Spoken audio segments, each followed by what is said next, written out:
had valued in 1860 at $489,319,218. All the capital in slaves was lost, but the remainder was $278,116,128. This shrank to $90,888,438 in 1866. In 1870, the property of South Carolina was assessed at $183,913,337.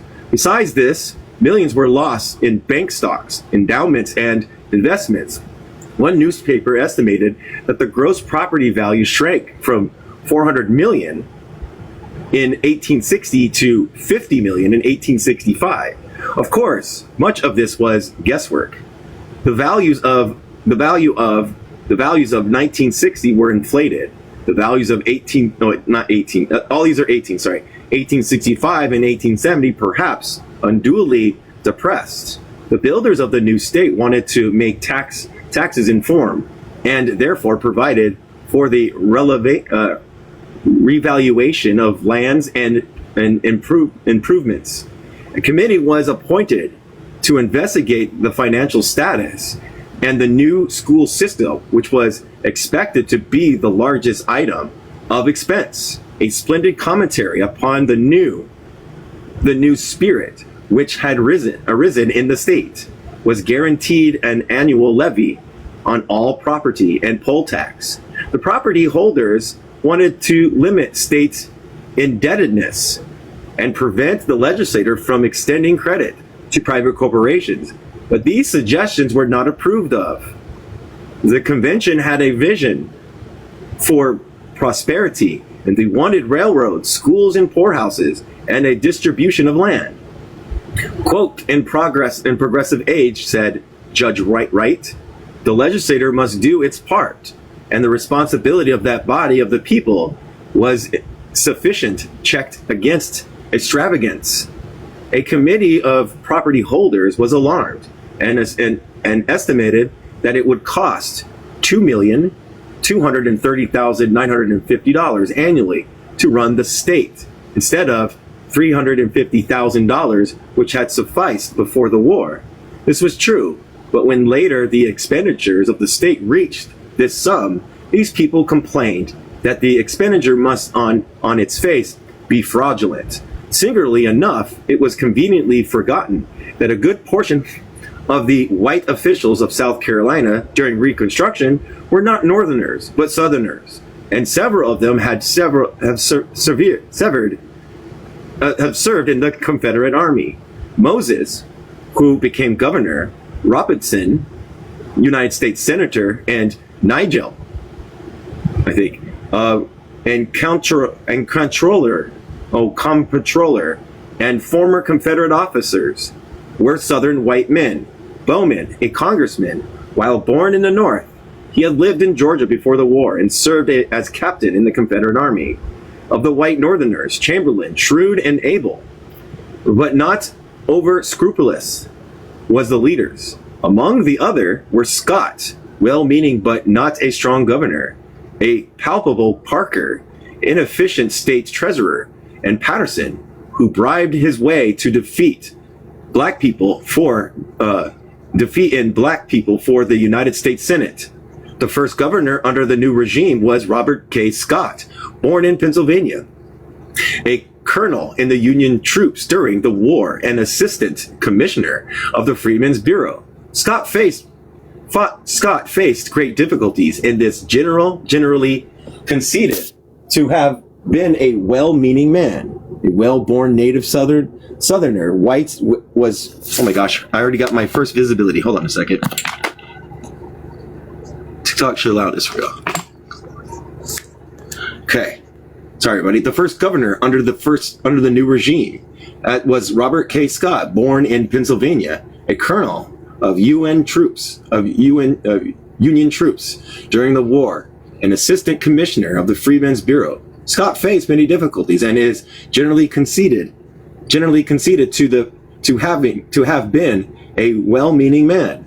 A well-born native Southern white was Franklin J. Moses Jr. His father had been a prominent South Carolinian senator before the war and was respected by all people. Moses married the daughter of an distinguished Southerner, was private secretary to one of the former governors, and became a lawyer and an editor in favor of Johnson's Reconstruction. When the Reconstruction Act was passed, he went over to the side of the carpetbaggers and black people. He took a prominent part in the Constitutional Convention and afterward became Speaker of the House. And in 1872, governor. He was denounced as unscrupulous and dishonest and extravagant in his manner of living. People of color leaders formed a very interesting group. Francis L. Cardozo was freeborn of black people, Jewish and indigenous descent. So I messed up on the COOLE. Those are Chinese people. So I messed up that. That's the bad derogatory term for Chinese people. It's not Indian people, from people from India. He was educated at the University of Glasgow and in London and went to New Haven, where he served as a Presbyterian minister. After the war, he came to Charleston and was principal of Avery Institute. He was Secretary of State during 1868 and 1872 and Treasury of the State during 1872 to 1876. He was a handsome, well-groomed man with cultivated manner and honest in official life. He was accused of several instances, but no dishonest act was ever proven against him. Live restricted for some audience. Fuck off. Joseph F. Rainey was the first black person to represent South Carolina in the House of Representatives. Robert Brown Elliott, born in Massachusetts, was educated at Eton College in England. He was a first-rate lawyer, served in the legislature, and was twice elected to Congress. He had a commanding presence and a fine gift of oratory. Richard A. Kane was a leader and afterward bishop in an AME church. His paper, The Missionary Record, was the most influential black paper in South Carolina. He served in the Senate and 2 terms in Congress. Robert C. DeLarge was a tailor from Charleston who had been an agent in the Freedmen's Bureau. He served in the legislature, and while his education was limited, he had large influence. Beverly Nash had been a slave before the war, and afterward a waiter. When grown, he learned to read and write and became an earnest and hardworking leader. Alonzo L. Rensier was elected lieutenant governor in 1870. He was a free black person and became a member of the Constitutional Convention of the legislature and author of Charleston County. In 1872, he went to Congress. He made a good presiding officer of the state Senate, being deified and alert. Richard H. Glavies was lieutenant governor in 1872 and 1876. He was from Pennsylvania, and he acted as a probate judge. He was intelligent and knew primarily parliamentary law. Samuel J. Lee was a black Speaker of the House in 1872 to 1874. He was born in a state, worked as a farmer, and labored as a lumber mills, and was self-educated. He was polished and a good lawyer. Stephen A. Wallis, a man of color from Pennsylvania, was a Union soldier, a school teacher. He became a senator and was known for his integrity and ability as a speaker. Robert Smalls was the one who stole the Confederate ship Planter and delivered it to the Union authorities. He was self-educated and popular. He was a member of the Congress until after Reconstruction. These men were all poor and doubtless. Some of them accepted bribes and shared in graft, but very few of them were thoroughly venal or purchasable against their conviction. When it came to personal favors or sharing in gifts and gains which follow legislation, of which They honestly approved. Some of them were certainly approachable. Black people were conspicuous members of the legislators. There was a large proportion of former slaves. At the first, perhaps 2/3 of them could not write, but by 1871, most of them had learned at least to read and write. Many of them were speakers of force and eloquence, while others were silent and crude. In the Senate, it was said that some of the people of color members spoke exceedingly well, with great ease and grace of manner. Others were awkward and coarse. The Observer record recorded that the President of the Senate and the Speaker of the House, both people of color, were elegant and accomplished men, highly educated, who would have credibly presided over the Commonwealth Legislative Assembly. The majority of the voters of the state were black people, and in every session but one, that race had a majority in the legislature. They outnumbered, and in many cases outshone, their carpetbag and scallywag contemporaries. In the first legislature, where there were 127 members, of whom 87 were people of color and 40 white. According to the available figures and composition of the Reconstruction legislators in South Carolina, seems to have been as followed: 1868 to 1869, 10 black senates. Whoa, this is weird. Oh, this is the Senate. 10 white people, 10 black people. 10 black people and 21 whites. House, 78 black people and 46 whites. Total, 88 black people, 76 total whites, making a total of 155. Senate, in 1870 to 1871, 10 for black people, 20 for white people. In the House, 75 for black people, 49 for white people. Total for black people, 85. Total for white, 69. A total of 154. 1872 to 1873, 18 black people, 17 whites in the Senate, 80 black people and 42 whites in the House, making a total of 69 black people and 59 whites, making a total of 155. 1874 to 1876, 16 black people and 17 whites in the Senate, 61 black people in the House of Representatives and 63 whites, making a total of 77 black people and 80 white people, 157 total. 1876 to 1878, four people of color, white people in the Senate and 14 white, 58 black in the House of Representatives and 64 white, making a total of 62 black people and 78 white people, making 130, which it went down. The thing. It will be seen from these figures that the white members of the legislature, from their control of the Senate, were always able to block black legislators, and that black control of the legislature was only possible because most of the white senators voted with black people. In the legislature, this is South Carolina, everybody. In the legislature of 1874, the whites had a majority of both houses. It can hardly be said, therefore, that black people of South Carolina had absolute control of the state at any time. The economic status of the legislators of 1870 to 1871 is shown by their given occupation. 10 lawyers, 31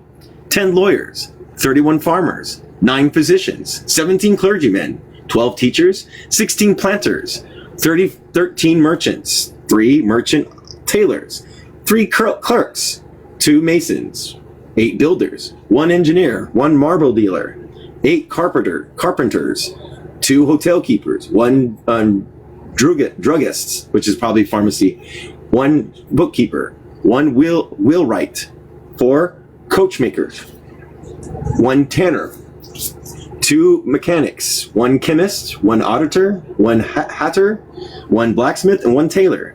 The state sent 7 black people to Congress, made 2 of them lieutenant governors, and for 4 years, 2 of them were speakers of the House. One was Secretary of State and Treasurer of the state. Another was an adjutant and inspector general. These men were various people of color, a mixture of blood. I don't know why. And there was a good deal of difference of opinion as to whether the biracial people, the M word, or the fully blooded black people were superior. But one observer asserted that the men of color generally were superior in decency and ability to the majority of the native white racial radical legislators. And another said that, quote, the quadrants and, I don't know if I can say that, of the senates are indefinitely superior in personal appearance to their white, Yankee, and native compeers. They used some bad words in this, so I didn't use it. Most of these men had been slaves, although a few of them were well educated. They had ability, and in some cases, more than ordinary ability. But above all, they were in the midst of a mighty social and economic change, and were swayed by the social and political revolution around them. The bottom rail was on the top, and the former ruling oligarchy was now displaced by those who represented neither the wealth nor the traditions of the state. The bitterness of this campaign against Reconstruction governments was almost inconceivable. One unfamiliar with the situation would think the editors of their correspondence had gone wild with anger or were obsessed with some fearful mania. So great was the ridicule, contempt, and obliquity.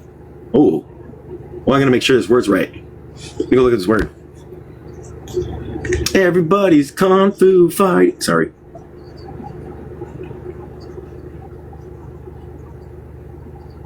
Here it is. Obloquy. Strong, widespread public criticism, censure, and abusive language directed at someone, often resulting in disgrace, harm, shame, and bad repute. Okay, let me read this again. Contempt and obliquity, showering upon the representatives of the state with the deepest scorn for the scallywags, with all the Southern hatred from an adventuring Yankee, and with either sympathy or shame for the arrogant, ignorant, misled black person, the press, the aristocracy, the poor whites in the up country, the low country, all with one voice protested against the unlawful assembly in Columbia maintained in power, they said, by the federal bayonet, and the Fairfield Herald battled against the hell-born policy which had trampled the fairest and noblest states of our great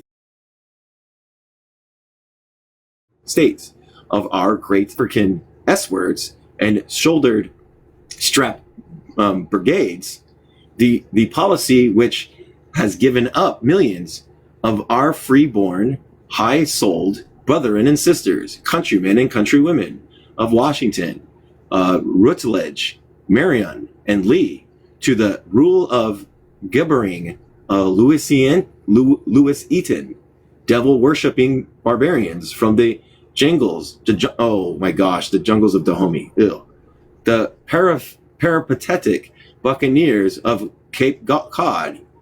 Oh my gosh, hell from Boston. They said some bad names. I'm not saying, sorry. A new system of taxation came in with the Reconstruction government. It provided for the uniform rate of assessment on all property at its full value. This was a departure from the system previous to the war, which put a low volition on land and slaves and heavy taxation on merchants, professions, and banking. The merchant before the war paid 5 or 6 times as great a rate of taxation as the planters. In 1859, the total tax value of land in the state was $10,257,000, while lots of buildings in Charleston were valued at $22,274,000. The tax on all the land of the state averaged less than 5 cents an acre in 1860.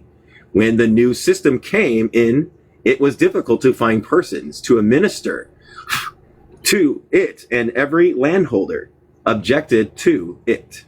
The new system met all sorts of opposition for unsympathetic administrators and the newspaper of the state. Governor Scott expected $300 million worth of property as a basis of taxation, but less than 115 million were returned. This the broad and equalization raised to $180 million as the assessment decreased, the rate of taxation increased. The total assessment of 1869 was $181 million, and in 1877 under Hampton, $101 million. As an average rate of tax rose, the property holders said that the black government wanted to raise taxes so as to confiscate the land. The new government could not collect the tax levied. It met an organized and bitter boycott of property. In 1868, $175,688 of assessed tax was uncollected. In 1869, $6,500, and in 1970, $524,026. A total of nearly $1 million in 3 years. Part of this delinquency was due to real property, but part was due to deliberate obstruction on the part of property holders. Taxation had to be increased to cover delinquency and to meet new expenses.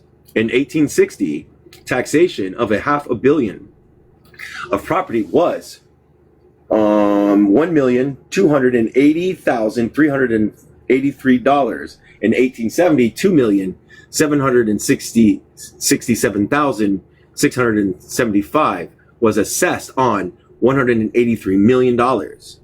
The increase of taxation was partly accounted from the gradual increased expenditures for education, construction, and charitable institutions.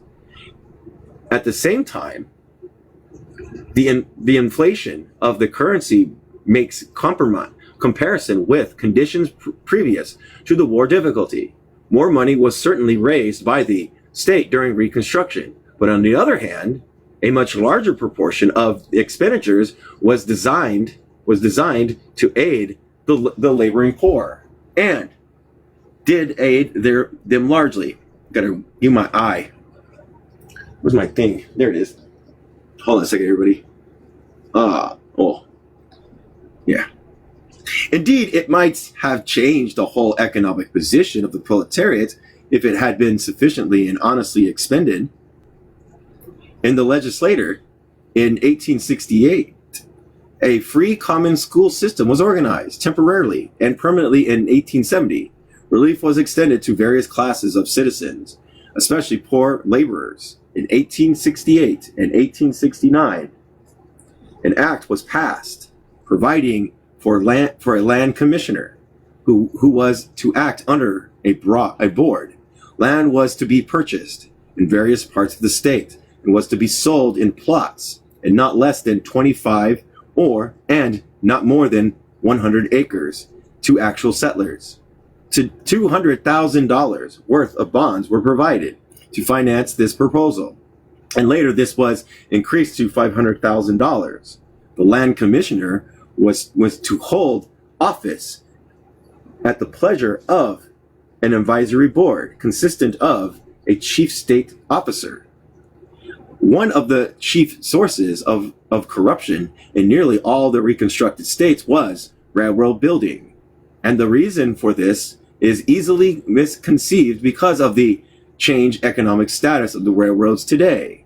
It must be remembered that at the beginning throughout the country, the railroad was a public highway, and for this reason a public enterprise towards whose building and maintenance the public rightly contributed. It was only after the railroad was built and established by public funds that private interests monopolized it and sequestered its income to make individual millionaires. In the South, the railroad was lagged. The planters would not submit to public taxation, and they would not divert funds from their private luxury consumption. In order to furnish capital, South Carolina was particularly a case in point. Charleston, by all rules of commerce, should have been one of the greatest ports of the United States. It was a gateway. It was a gateway to the West. It should have at least connected with its own uplands, with the coast, and it might have tapped the West through Cincinnati and the Great Cotton Belt through the southern South. But efforts towards this end before the war had but small success. It was perfectly natural that the first thought was of those who were reconstructing the state should turn towards railroads, buildings as a means of economic rehabilitation. The usual method was the old one of loaning credit of the state. It meant not that the state invested money, but simply that the state permitted the issue of bonds and guaranteed the payment of interest and principal. On a sound economic proposition conducted by honest men, this was simply a way of securing private capital from a semi-public enterprise, which would greatly increase the propensity of the state. Railroad mileage in South Carolina had increased from 289 to 973 between 1850 and 1860. By 1865, there were 1,007 miles. Then construction particularly stopped.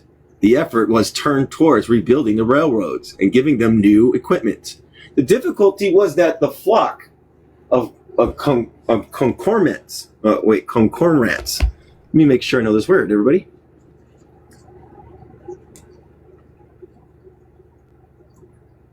C-O-R-M. Oh, there it is. Look at that. Cormorants. Cormorants is a large, dark, color web-footed. Okay, they're just animals whose businesses was cheating and manipulation in the issues of sales of bonds and other certificates of enterprise. Moved first west and then south and took charge of the railroad promotion. They were largely northern financiers, in some cases already discredited in the centers of financial and driven out of the overworked investment fields, north and west. They came south with an address and a technique which only trained, experienced, and honest administrators could have withstood. They flaunted the chances of quick and easy money before the faces of ruined planters, small northern investors, and a few black people who had some little capital. The result was widespread graft, debt, and corruption of the South Carolina and North Carolina, in Florida and Georgia, and Louisiana, and in other states. There was, however, in recognition and reorganization, for instance, of the Greenville and Columbian Railroad. Nothing worse than the ordinary jobbing enterprise common all over the nation, and prominent Southerners, like ex-Governor Orr and J.P. Reed, were concerned with in it. Instead of concentrating efforts on rebuilding of the railroads and its equipment, most of the time and energy was spent in seeking to market stock in New York. This failed. The road was bankrupt by the end of the Reconstruction era, just as it was at the beginning. In the same way, the Blue Ridge Railroad, backed not only by carpetbaggers but by leading white Southerners, was prostrated after the war and sued for state aid. The legislature authorized aid in 1868, but the contract for rebuilding damned much more money than the bonds provided for. Eventually, the road was sold to a private company composed, as usual, not only for carpetbaggers but the planters. Matters were so manipulated that the state contingent liability of $4 million of bonds was transmuted into an actual state indebtedness of $1,800,000. Again, little was done actually to restore the road, and the company went into bankruptcy. Thus, in most cases, bankrupt corporations bequeathed to the Reconstruction regime by antebellum organizers came before the legislature to secure capital for rebuilding, and then fell into the hands of speculators who tried to make money out of the stock rather than out of the rebuilding of the road. And these speculators were largely men trained in shady finances in Wall Street, and helped by much of the best elements of the Southerners in South Carolina, as well as by the new carpetbag capitalists. This was a difficult situation, calling for blame and criticism, but to place blame of it mainly upon black voters and the black leaders is a fantastic distortion of the truth. The money misused went primarily to Northern promoters and Southern white administrators.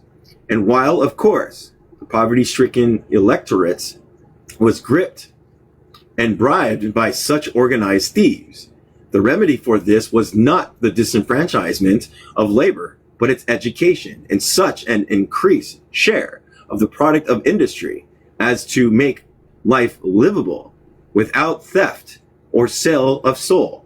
The appropriations to meet the new expenses had to grow. The fact is that South Carolina had been a state absolutely dominated by landed property. It is said that the antebellum state was ruled by 180 great landlords. They had made the functions of the state just as few as possible, and did by private law and on private plantation. Most of the things which in other states were carried on by the local and state governments. The economic revolution, therefore, was universal suffrage. Envisioned for this state was perhaps greater than in any other southern state. It was for this reason that the right of the masses to vote was so bitterly assailed, and expenditures for the new function of the state denounced as waste and extravagance. The result of all this had to be increased taxation. The rate of taxation in 1868 and 1872 was 9 mills. In 1872 and 1876, over 8 mills. Yet, this was excessive only by comparison with the past and because of recent severe losses. The northern states, like Illinois, Massachusetts, New York, and Pennsylvania, the average was 21.5 mills on the dollar. The grip of property was on the South, and property always is felt most poignantly by those to whom poverty, let me read that.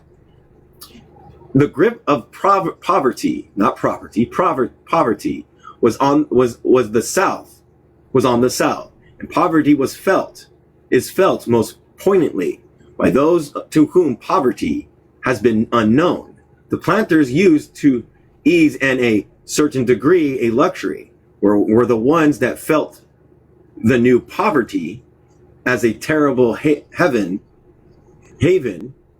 scattering thing. They looked upon any actions as justifiable if it resorted to them the income which they had lost. On the other hand, both the poor whites and black people were not only poverty stricken, but for that reason particularly susceptible to petty graft and bribery. Economically, they have always been stripped bare. A little cash was a curiosity, and a few dollars a fortune. The sale of their votes and political influence was therefore, from the first, simply a matter of their knowledge and conceptions of what the vote was for and what it could procure. With experience, their conception of this value rose until some of them conceived the idea of making the ballot a power by which they could change their social and economic status and live like human beings. But before most of them rose to this concept, there were thousands of whom their vote and petty office holding were simply a means of adding to their own incomes. When one considered that this was a day when the line between using political power for personal advantage and using it for social uplift was deemed and difficult to follow throughout the whole nation, the wonder is that the labor vote of South Carolina so easily ranged itself behind the new school system and orphanages of the land distribution and the movements towards reform and public efficiency. The ascendancy of property over labor and the suffrage was in this day openly maintained by bribery. And if this had been uncommon in the pre-war South, it was simply because universal suffrage had not been established and capital ruled by social sanctions rather than by money. In the new situation, property began systematically to attack labor in two ways. First, it deliberately encouraged extravagance, graft, and bribery so as to hasten the downfall of the labor regime. And secondly, it utterly upset the credit of the state so as to prevent the new state from importing capital. The failure of taxation to rise the required revenue compelled the state to borrow, and here it fell into the hands of northern money sharks and southern repudiators. The state debt, October 1st, 1876, was $8,378,255. The Constitutional Convention of 1868 repudiated $3 million of this as Confederate debt. It made the total debt $5,407,306. From this beginning, the state debt increased to $10,665,908 in 1871, while the committees claimed that there was evidence of total liabilities outstanding to the amount of 15 or even 30 million. The exact amount of debt was not known. The figures from the reports of the Treasury Comptroller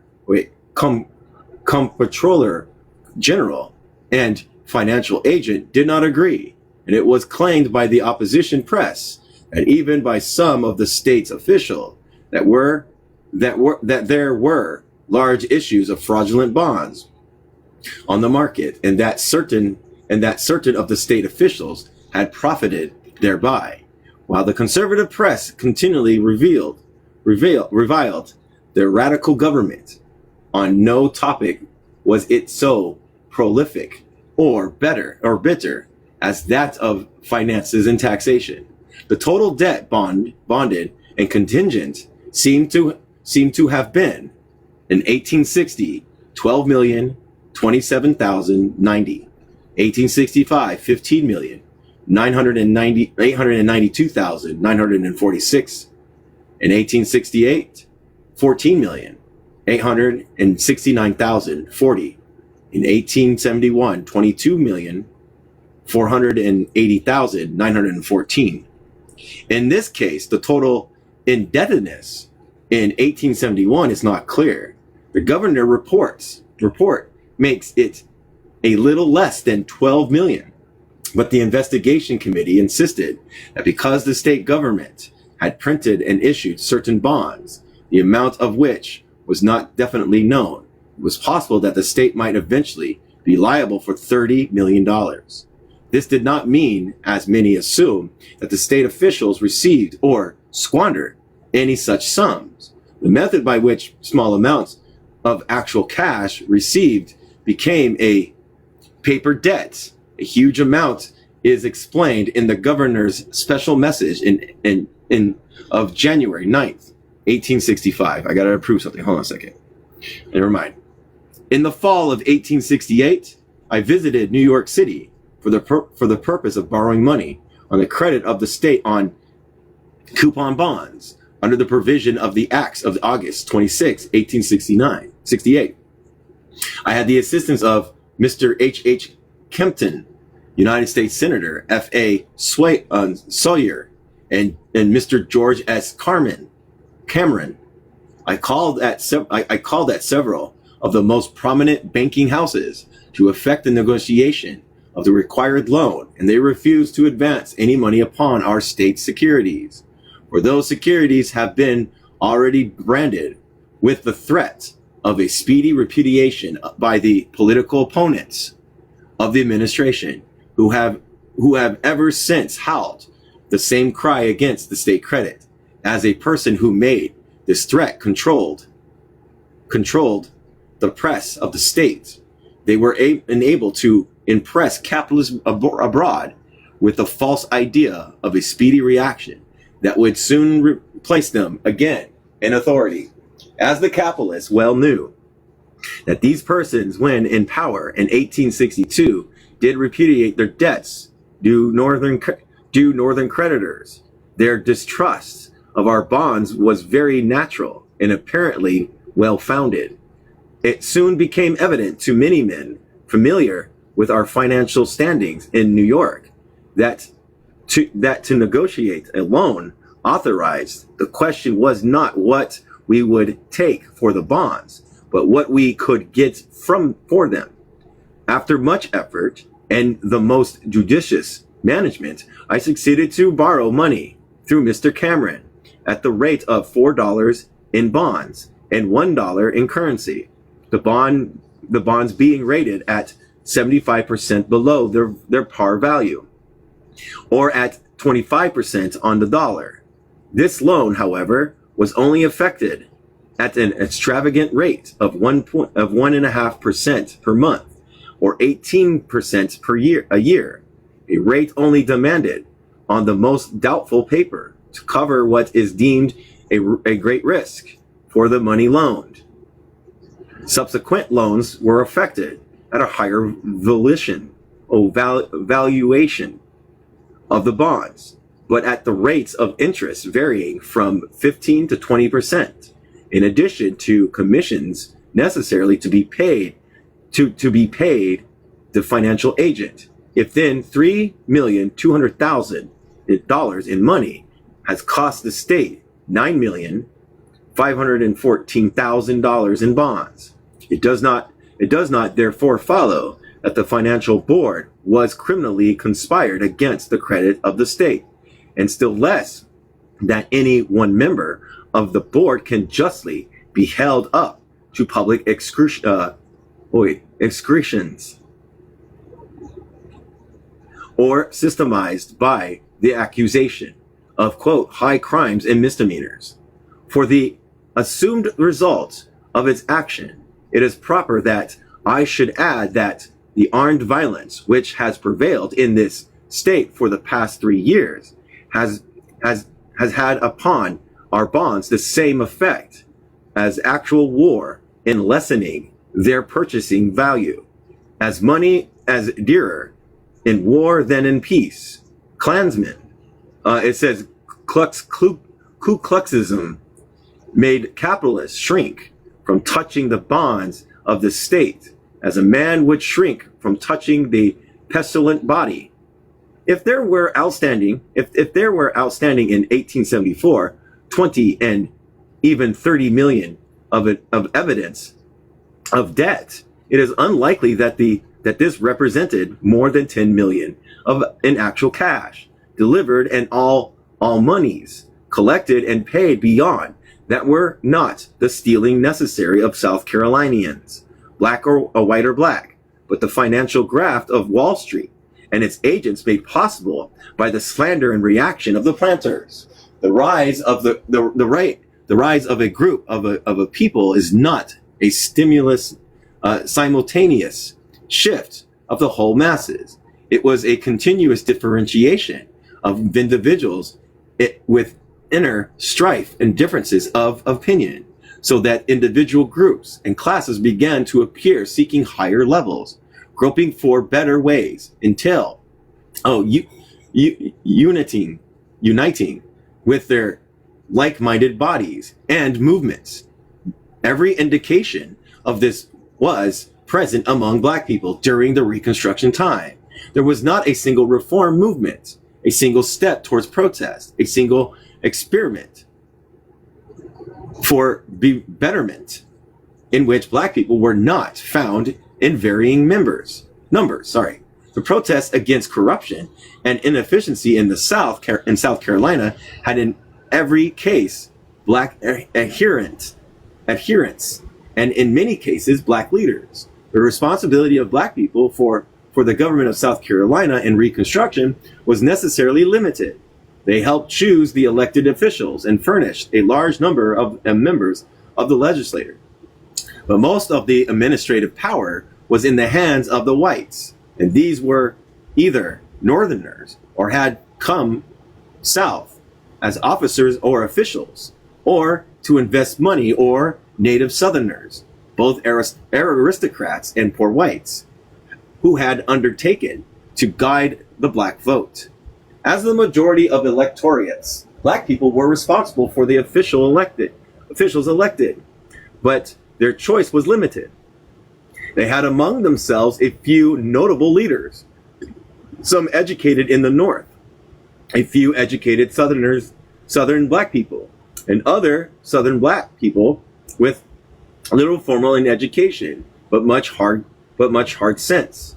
Three groups gradually formed themselves among the whites: those like General Orr, who represented the planters and who were willing to accept Black suffrage as a fact. Others, like Wade Hampton, proposed to control the Black vote, but to control it in the interest of the planters, and eventually to limit it in various ways. I wonder if they do that now. Then there was a third party led by men like B.F. Perry, who wanted to exclude the black people entirely from the ballot and do this as soon as possible, frankly on the lines of race and color. Perry feared a union of poor whites and Black people, and saw in this a menace of proletarian revolution and an attack on property. I greatly fear there are many white persons in South Carolina who will vote for the convention under the hope of its repudiating and indebtedness of the state. This class may influence the Black vote to unite with them, and then in return they can unite with Black people in parceling out the lands and of the state. One step leads to another. Stay law first, repudiation next, and then follows the division of lands and an equal appropriation of property amongst all people. And last of all, the honest, hard-working industries and prudent class must support the idle, dissipated, extravagant, and roguish class. It was this last group that eventually dominated and transported to South Carolina the Mississippi Plan, quote unquote, and overthrow the Black vote by brute force. The path of Black leaders under these circumstances was exceedingly difficult. Many Black people of importance, such as Rainey, Lomax, and King, openly attacked the course of Republican administration. R.H. King formed a Black reformed movement and said, quote, "We would favor to send to legislators honest mechanics and farmers whose minds are not biased in chicanery, and at any rate have honest men who are identified with propensity for prosperity and the people's interests." But on the other hand, most Black people were afraid of combinations with white planters, who clearly would disenfranchise them if they had the chance.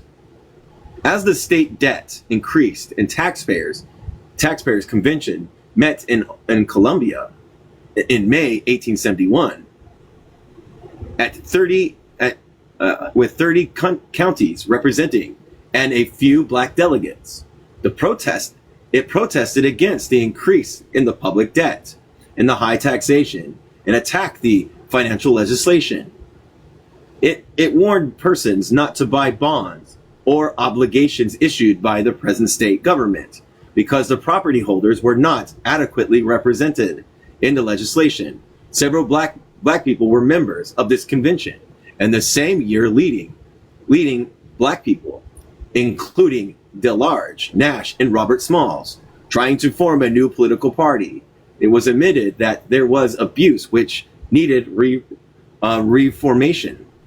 But on the whole, the Republican Party was grafted at the result of the Taxpayers Convention.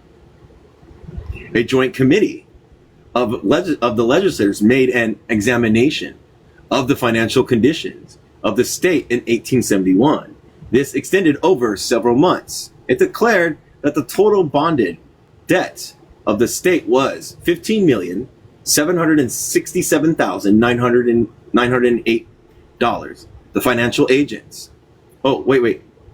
This joint committee denounced the state officials, the land commission, and the financial agent. An attempt was made to impeach Scott and Parker, the treasurers, and it was charged that they bribed members of the legislature to stop the proceedings. In this way, doubt was spread upon the validity of much of the bonded debt. And the credit of the state was almost entirely destroyed. There was no money in the treasury and no way of meeting expenses. Northern capitalists were warned repeatedly about taking the bonds. It seems like they're just setting this all shit up for themselves. Yeah. Where was I at? Okay. With all this went undoubted efforts to improve the state. An orphan asylum was authorized in 1869. The poor of the state were provided for in 1870, and this system was kept after the whites came into power. An institution for the deaf, can't speak, and blind was started in 1871 and lasted until 1873. And then the facility resigned because they were ordered to accept students of color. While they used the L word, asylum was provided and people of color patients admitted, casting aside all questions of race and forgetting temporarily its setting among the several defeated and hostile people. But bearing in mind the uniqueness of this new experiment, an experiment of universal education among persons unaccustomed to such, this free public school, and this relief for unfortunates, transformation, the role of the poor whites in the educational and political history of South Carolina, and inculcated in the hearts of black people a vision which the citizenry of the world must admire. In 1872, the Republican Party split. Moses ran for governor, while the Reform Republicans nominated Chamberlain. Black people were on both tickets. Moses, a white Southerner with aristocratic connections, won, and his administration was the most corrupt of the Reconstruction period. Black people were alarmed, and despite the risk of their status, turned towards reform. They saw that it was not enough to vote. They must exercise great control over administration and of affairs. Moses was eventually criminally indicted while in office, but he escaped conviction on a technical point. Since his retirement from executive cares, ex-Governor Moses' adventures and financial exploits, the northern cities have furnished the local reporters of police courts with not a few disgraceful items. Had it not been for the southern men of this and the Swepson type, men of high social standings, and they were in every reconstructed state. the northerner adventurers would have been far less successful in their spoliations. I'm gonna look at that word. Spoliations? Spoliations. Make sure. S-P-O. Is it I-O? Oh, no, okay. L. Spoliations.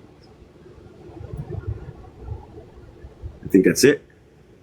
Spoliation. Spoliation, sorry. The Second Taxpayers Convention met in February 1874.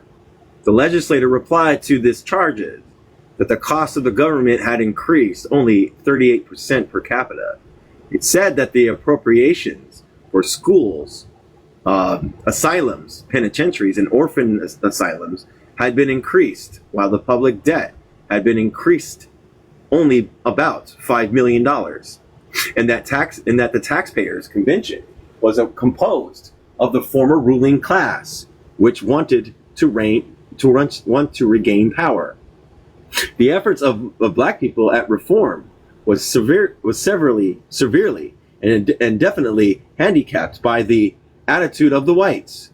If they joined with the whites in reform, they joined a party which was more and more determined to disenfranchise them and eliminate them from public life and impoverish them in economic life. It was as consideration that kept leaders like Eliot and Cardozo fighting within their own party, because they saw only in the Republican Party any protections for their rights, and they believed that the matter for black suffrage and economic progress was more important than even the driving out and the grafters of insufficient politicians. It was a difficult and desperate alternative, but they saw no way out. Even when the reform movements under Chamberlain began, black people were apprehensive.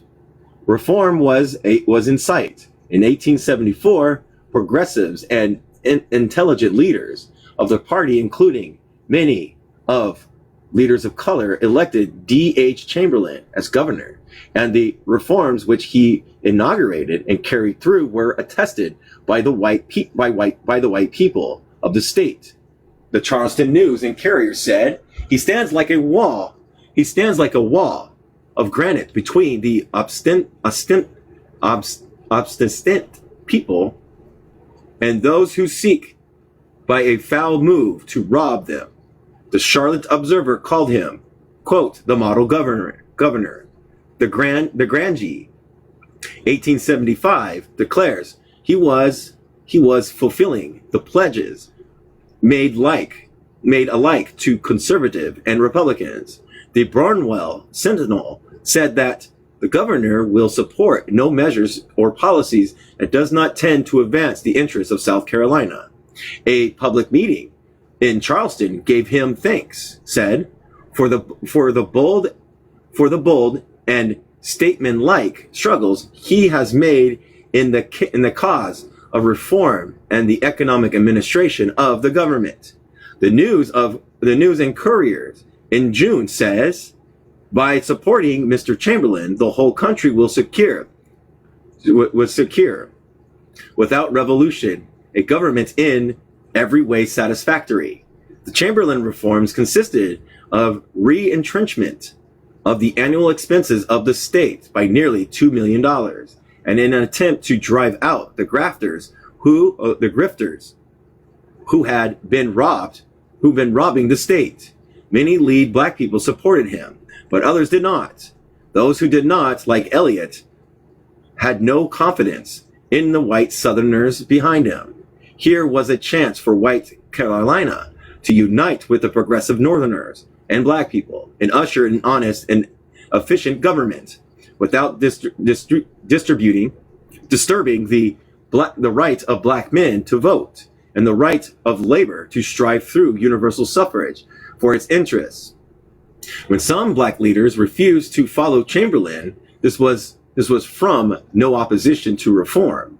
It was because they saw Chamberlain surrounded in many respects to those white elements in the state who were pledged to degrade black people and who were using reform as a stepping stone and an excuse for disenfranchisement. It was a cruel dilemma, but their fears and suspicion proved true.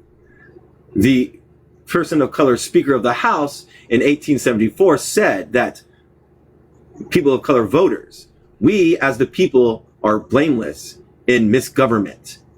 It is owing to bad men, adventurers, persons who, after having reaped millions almost from our party, turn traitors and stab us in the dark.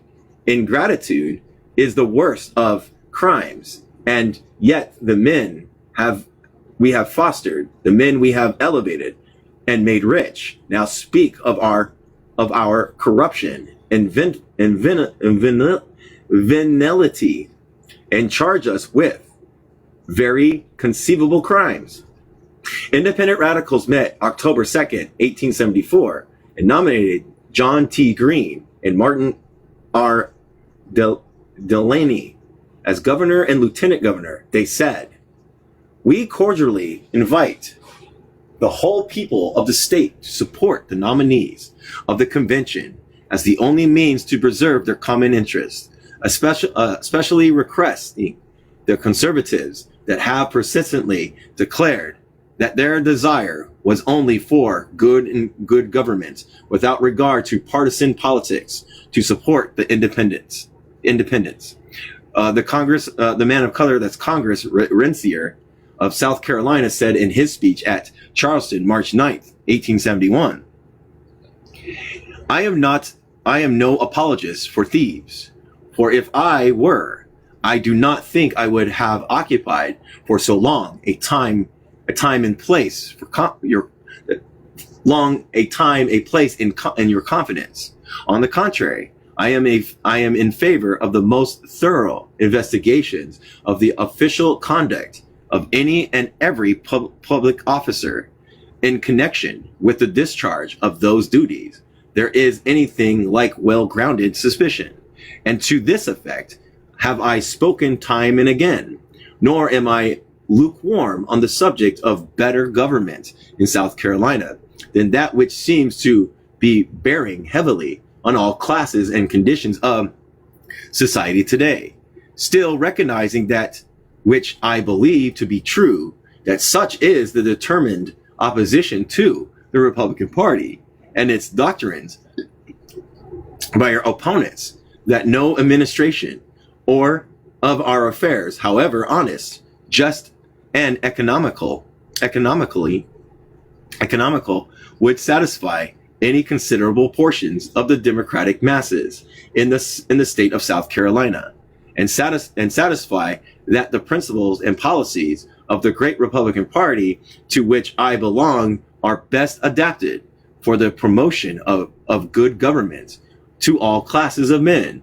Our party leaders should be judicious in dealing with the situation.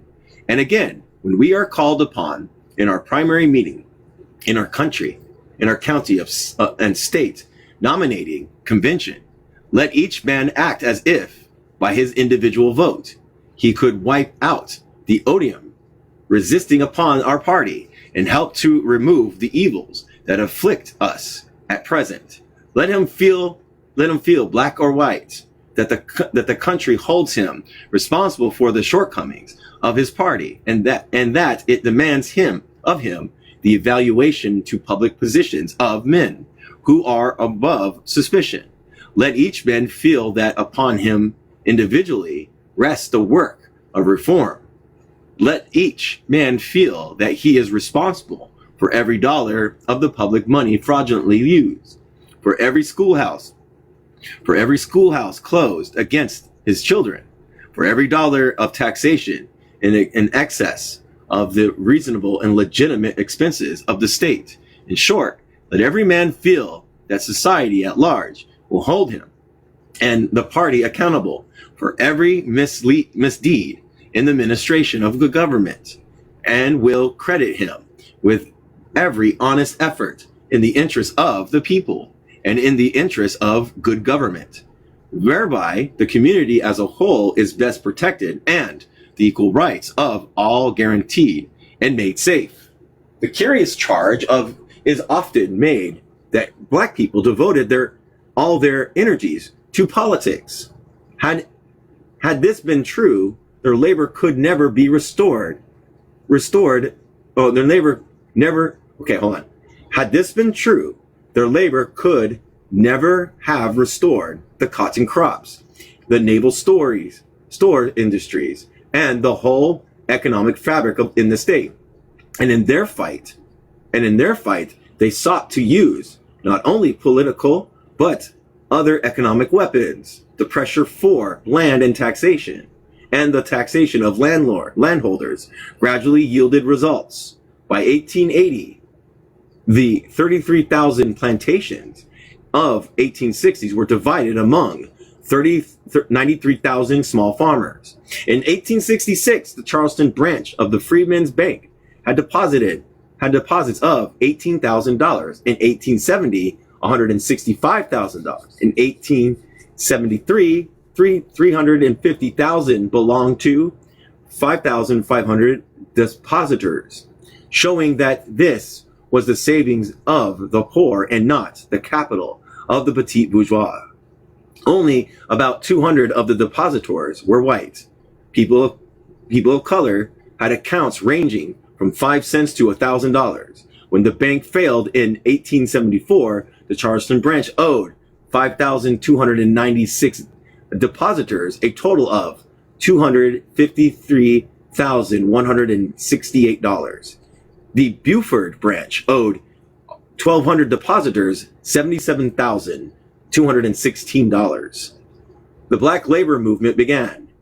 Okay, we're good. In November 1869, the State Labor Convention met in Columbia with Robert B. Elliott as president. They asked for one half share of the crop of farm laborers, or a stated wage of 70 cents to $1 a day. It demanded a commissioner to supervise labor contracts, reduce rates, and stop the postponement of suits to recover portions of crops due for services. They tried to secure laws to prevent the discharge of laborers before they were paid, or the removal of crops before satisfactory settlement. They objected to the working of plantations by gangs and wished to lease farms.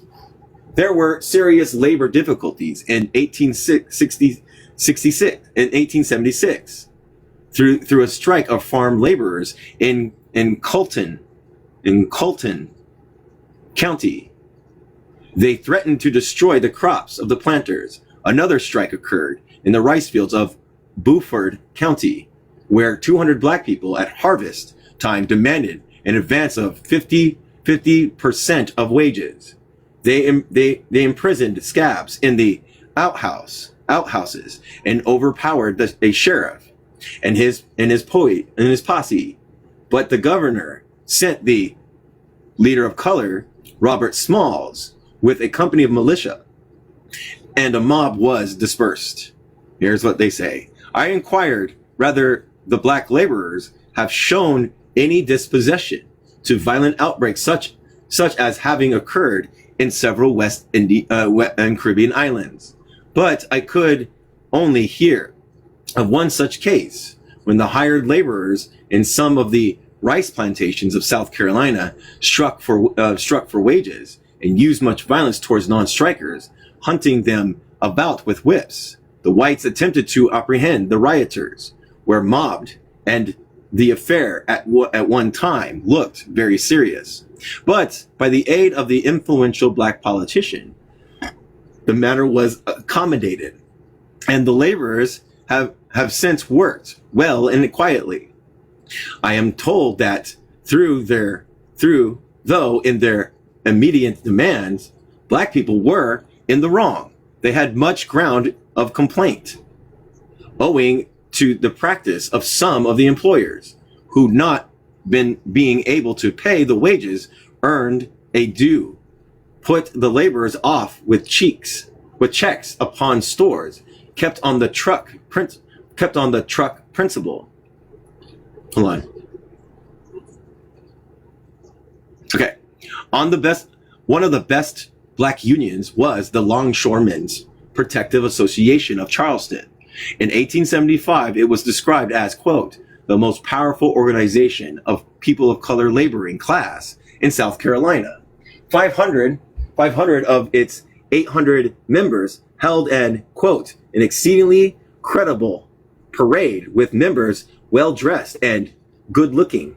It had successfully conducted a number of strikes, and it was the most successful labor union among black people. Under the exceedingly difficult circumstances and handicapped by their necessary arrogance, ignorance, and lack of experience, often deliberately misled both the Northerners and the Southerners, planters and poor whites, and black people.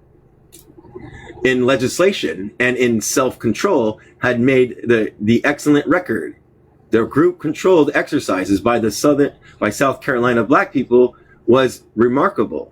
Their leadership distinctly showed more ability and character than that of either the carpetbaggers or the scallywags. It is interesting to remember that black officials repeatedly were commanded by various papers and persons of South Carolina. Charles M. Wilder, postmaster of Columbia, was commanded in the Daily News, April 13th, 1869, as a man well known and universally respected. The Courier said January 25th, 1869, that R.C. DeLarge spoke ably and logically, and that Eliot spoke ably. December 2nd, 1869, the Courier gave prominence to the opinion of Judge Woodland of Pennsylvania, a member of Congress who received a very favorable impression of Robert Brown Eliot and regarded him, quote, as an ablest man in the legislature. The Daily News, November 30th, 1869, called Whipper an intelligent man and very popular in the party. The Chesterfield Democrats, 1870, called Henry L. Shrewsbury, quote, an opponent of corruption, and declared that quote, he sustained a good reputation, which he has kept intact under great temptations, and that he has exerted himself zealously and courageously to guard his people from compulsion and vengeance, and establish their claim to decency, and respectability. The Courier in 1870 spoke of W.H. Jones and said that, quote, he speaks well to the point. It said also that Jameson had sound practical sense. Later, it called Dr. Bozeman an intelligent, educated man. The Abbeville Press commended Cardozo for trying to prevent waste of money and said the treasurer is an able officer of undoubted integrity. The News and Courier, September 4th, 1874, called Samuel L. tolerable, well educated, and said that he spoke fearlessly and forcibly. Some visitors like F. Barham Zinkel found black members of the assembly superior to white members. James S. Pike, a violent hater of black people, said that, quote, all of the best speakers in the House are quite black, end quote, and added that Senator Beverly Nash has more native ability than half the white men in the Senate. It is asserted beyond all questions that the best men of the legislature were men of color. They knew more about parliamentary law and carried themselves with moderation. On the other hand, among the white members were some strange big bedfellows. Rutland was the one who gave a cane to Brooks after he had beaten Sumner. Moses helped pull down the flag at Fort Sumter. There were, of course, illiterate and ignorant men among black speakers. But on the other hand, there were some of poise and eloquence who spoke with ease and grace. These were the men, and this the effort which had been endlessly blamed and reviled. There is a celebrated triad by Pike. And here's what I think he says. The members of the assembly issued forth from the Senate House, about 3/4 of the crowd belonging to the African race. They were such a looking body of men as might pour out of the market house or a courthouse at random in any southern state. Every black type of physiognomy. Oh wait, I gotta look this word. I think it's physiognomy. I can't say it. Right back. Wrong one. Doo-doo-doo. That's a big word, everybody. I like big words. G-N-O-M-Y. Physiognomy. Physiognomy, I said it right. The study of art or judging a person's character, intelligence, or personality traits for their outward appearance and specifically facial features. Physiognomy was here to be seen from the Gentile serving man to the rough-hewn customer from the rice or cotton field. Their dress was as varied as their countenance.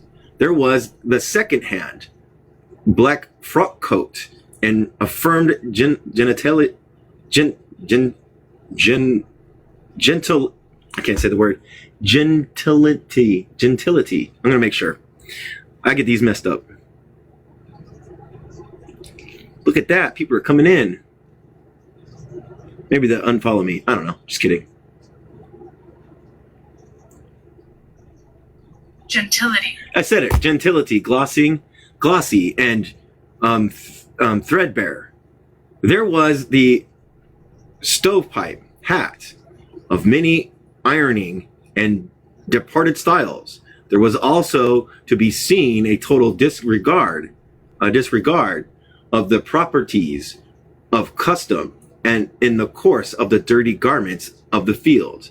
This is, of course, the jibe of property, G-I-J-I-B-E, of property and gentility.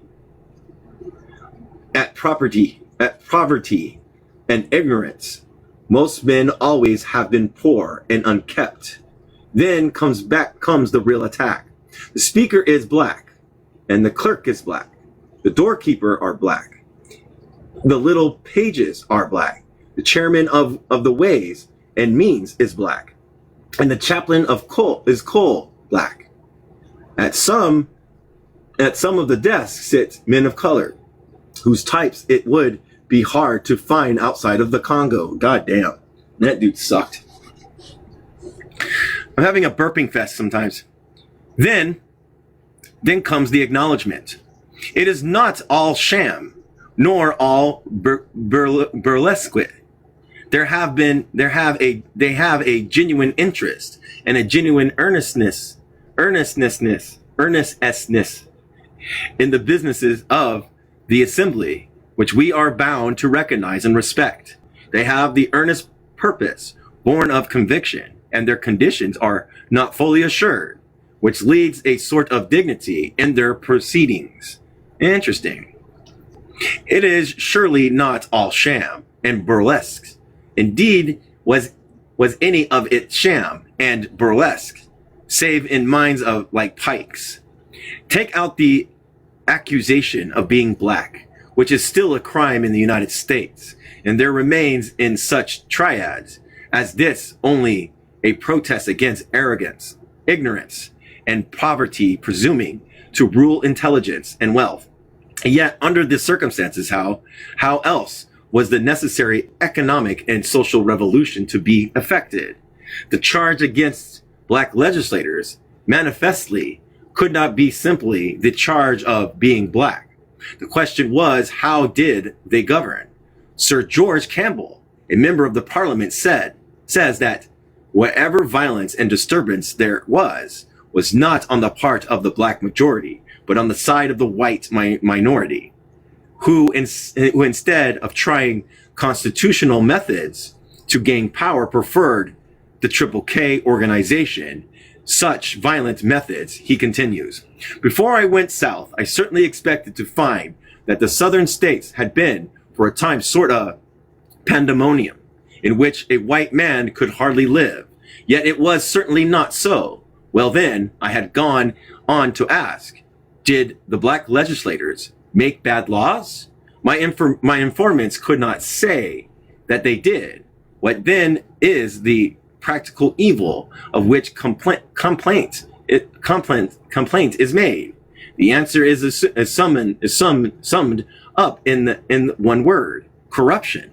I believe that there can be no doubt at all that a great deal of corruption did prevail, much more than the ordinary measures of American corruption.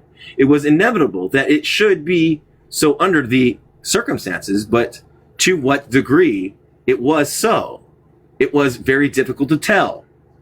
His conclusion is that the carpetbaggers' rule did not permanent injury to the state, that black men used their victory in moderation.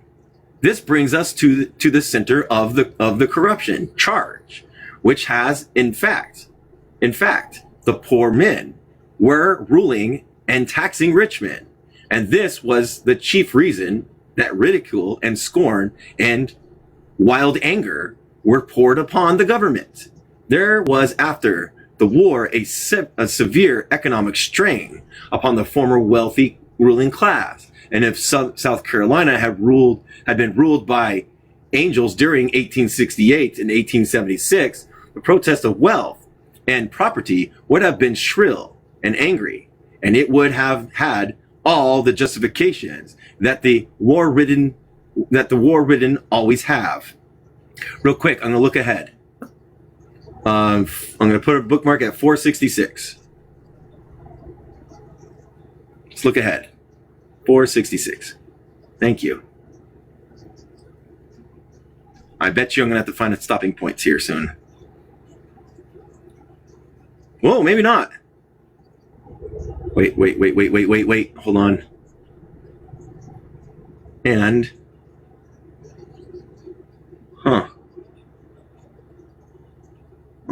what did I say? 466, 66, 67, 68. Yeah, that's another 6 pages. So I'm going to read as much as I can to get a stopping point. Okay. On the other hand, great was the stress upon the former owners and wealth. The conditions of black people was infinitely worse, and black people were desperately poor outside of the 3,000 or 4,000 free black people. He inherited no property, no tools, no lands. His chance to make a decent labor contract was about as small as could be imagined. A number worked for the army and bought land. Some earned a living on land furnished them, but the vast majority remained poor, landless laborers. The people best qualified to help and advise in the reconstruction of the state refused, even when there was no legal barrier. The attitude of most of the whites was childish. They complained then and afterward that they were not asked to lead black people. They were not chosen to be leaders, when it was their clear duty to place themselves at the head of black groups and white groups and lead them aright. In fact, they wanted labor government to fail. Nothing would have disgusted most of them more than to have a government in which black slaves and northern interlopers and poor whites participated succeed. They had therefore every motive for making progress difficult and for using charges of failure for propaganda in the North. The wilder charges have all the stigmata of propaganda and are in some respects intrinsically unbelievable. It is impossible to to be convinced that the people who gave South Carolina so excellent a constitution, who found good social legislation, a new system of public schools, and who were orderly and earnestly in their general demeanor, could at the same time, in all cases, be stealing, carousing, and breaking every law of decency. Yet the accusers in the case of South Carolina Reconstruction attacked everybody, and when one Reynolds runs out of accusation in attacking the character of the leading black statesman, he turns around and, without adducing a single line in proof, calls his wife I don't know if I can say it's strumpet, scarcely a single person, white or black, northern or southern, connected with the government of South Carolina during 1868 and 1876, was escaped being called a scoundrel, a rascal, or a thief. This does not sound reasonable, as two of the younger and later the more honest students of the situation frankly admit that the accusation did not sound true. However, many believe that the main charges were substantiated. This report was made by the investigating committee appointed in 1877 by the Democratic legislature, and it was an attempt to justify everything that had been done in South Carolina to overthrow the rule of labor and its allies. If this report is to be believed, it is in its entirety, then the people of South Carolina were the most extraordinary set of thieves in the United States, and this applied mainly to the native white South Carolinians, belonging both to the old aristocracy and the poor whites, next to the carpetbaggers, necessarily limited in numbers, but large in influence, and at least two black people in small measures as actual recipients of money, but in larger responsibility was duped and victims of their white leaders. The interpretation that has grown out of this report has tended to identify the scallywags with the carpetbaggers, to say comparatively little concerning the part which white native Carolinians played and transferred the main guilt of dishonesty mostly entirely to black people. This is not only a falsification of history, it is not even a fair interpretation of the fraud report. But the fraud report, moreover, in itself is not convincing. Sir George Campbell said, in South Carolina, I was given a report of the committee of investigation disclosing terrible things and said to be the most impartial and conclusive. The general result was to leave on one's mind the belief, and undoubtedly a very great deal of pilfering and corruptions had gone on. But the tone of the report was far too much that of an indictment rather than a judgment to satisfy me that it could be safely accepted in block. The report was made by the committee of the Democrats legislators of South Carolina just after their party, by force and fraud, had been driven black people and the Republicans out of power. It was a abundant duty of this legislator to prove that their action was justified. No consideration of human life, character, or desert had deterred them from this bloody revolution, and it is not conceivable that any consideration of exact truth or fidelity to fact would I'm getting to the end, everybody. Deter them from defending it to such an extent that the federal government should not interfere. The men who made the report had in their hands all the governmental records, the documents to use or suppress as they wished. They gave accused persons no real or safe opportunity to reply, They could call as witnesses persons upon whom they were able to put the severest pressure. An unsupported testimony of these witnesses, so long as it was against the overturned government, was received as final authority. Some of these witnesses were acknowledged thieves, yet their testimony was given full credence, with the curious assumption that such thieves would not lie. When it was to their distinct advantage to deceive. Why, for instance, should O.A. Jones, a person of color clerk of the House, acknowledge systematic bribery unless it was made distinctly to his interest to do so? And if it was to his interest to give this testimony, how can we know that the testimony was absolutely true? The report piled charge upon charge. It grouped together sworn testimony, gossip, and suspicion. It put down as fact the statement of men who were incriminated by the facts. It accepted as proof of articles and supplies furnished the list and statements of those who sold them, who profited by the sale of bribed and purchasers. The committee, as a matter of fact, constituted itself judge and jury in the indictment, which nobody since has had opportunity to scrutinize and criticize carefully. No court in Christendom would without further data receive a fraud report of South Carolina as the exact truth. There was nothing in the general conduct during this time to leave in any doubt that men would go to the limit of deception in order to prove that black people were not fit to vote and that all northern men in the state were thieves.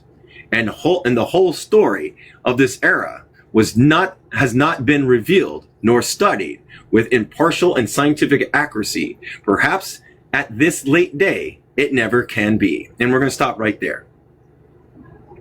So now they're trying to make the black government, as mostly ran by black people, inefficient, corrupt, and everything. You know, that's what they say to like people in Africa when they have their own governments. They're just corrupt. Like, it's an automatic default mechanism, I swear to God. When it's black people or people of color or non-white people, it's corruption, but not the white people, not the white people. They're not corrupt. Wild. Anybody want to come up? Because yeah, 168. Yeah, 468, sorry. Does anybody want to come up?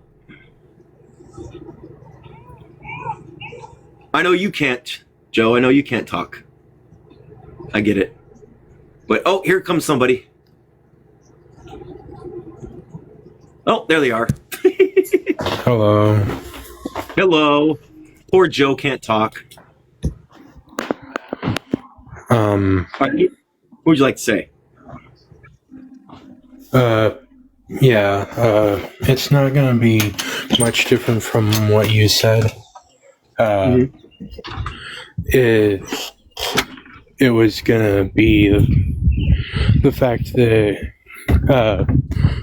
quite literally just every time that people who aren't considered white or who are black are in power, it's always this idea that it's just that they are corrupt and that they don't know what they're doing and all that. But the reality is that it's just the way the government runs. It's not corruption in this specific area. It's just that that's all the government is. Yeah, it's just a projection because, again, the racial hierarchy puts us in the superior position when we're not even superior. We're the most complainers, and we project all our complaints onto other people that are actually doing good, because God forbid us that someone's better than us. You know what I mean? That can't be possible. You know what I mean? So yeah, I get what you're saying.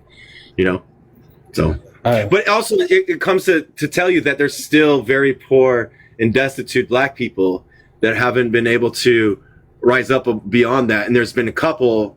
It almost sounds like they're, like, in a sense, they're forming a comprador class, but I don't know. That's just my little observation of these things too. You know what I mean? So we'll find out. We'll find out sooner or later. I mean, the comprador class would have to be made at some point. Yeah. Because it's here. The comprador class is here. Yeah. It's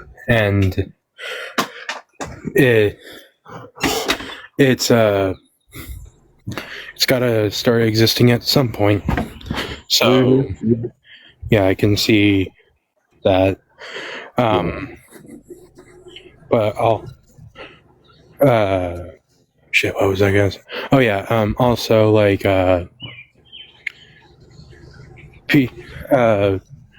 people needing to be, like, superior. Like, superiority is just it's just a myth that people that are insecure tell themselves, so that way they can just justify shit that they shouldn't be doing. That's all it is. Thank you for this. I appreciate you coming up. Do you have anything to say before I close it down? Yes. Hold on, stop.